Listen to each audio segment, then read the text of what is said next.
وہ اس وقت سنجیدگی سے گاڑی ڈرائیو کر رہا تھا جبکہ کومل اس کے پہلو میں ڈری سہمی بیٹھی ہوئی تھی۔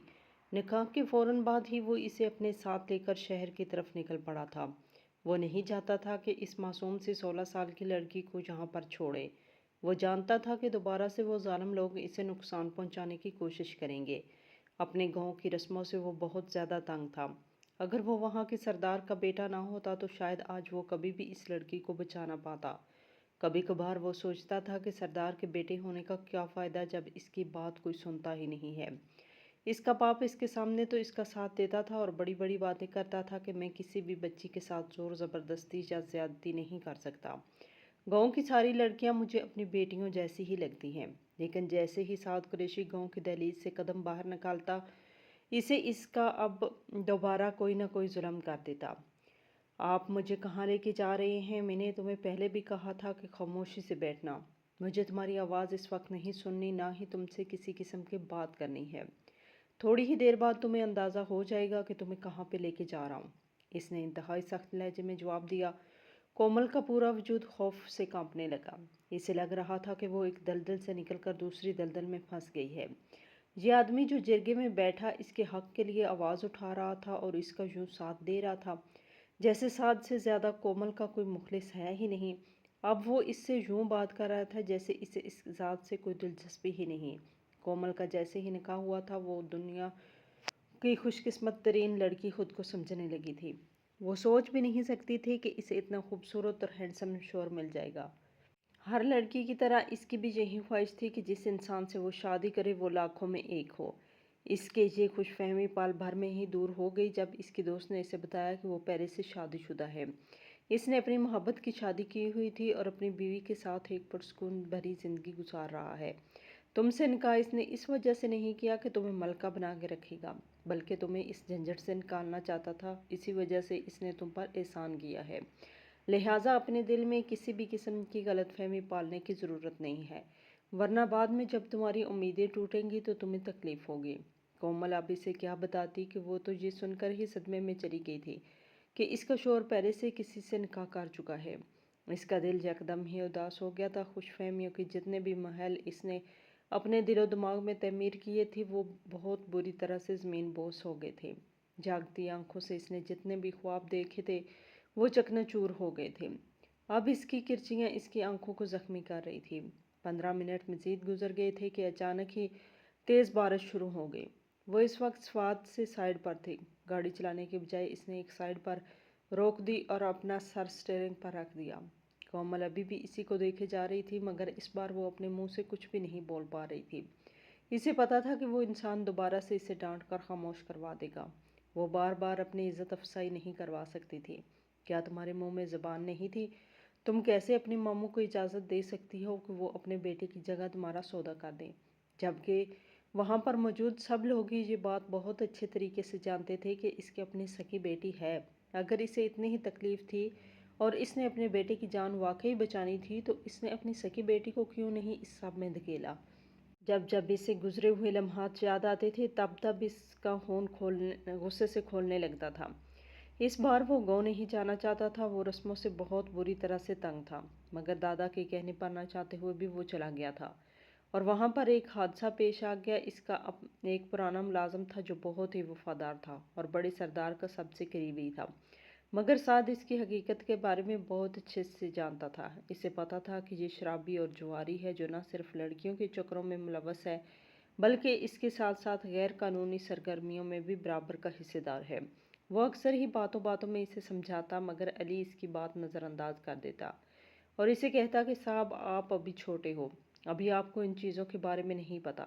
جب آپ اس قابل ہو جائیں گے کہ ان سنگینیوں کو سمجھ سکیں تب میں آپ سے پوچھوں گا کہ یہ سب کچھ زندگی کے لیے کس قدر اہم ہے۔ اس کی باتوں سے صاف ظاہر ہوتا تھا کہ وہ اپنے صاحب کی کوئی بھی بات ماننے کے لیے تیار نہیں ہے۔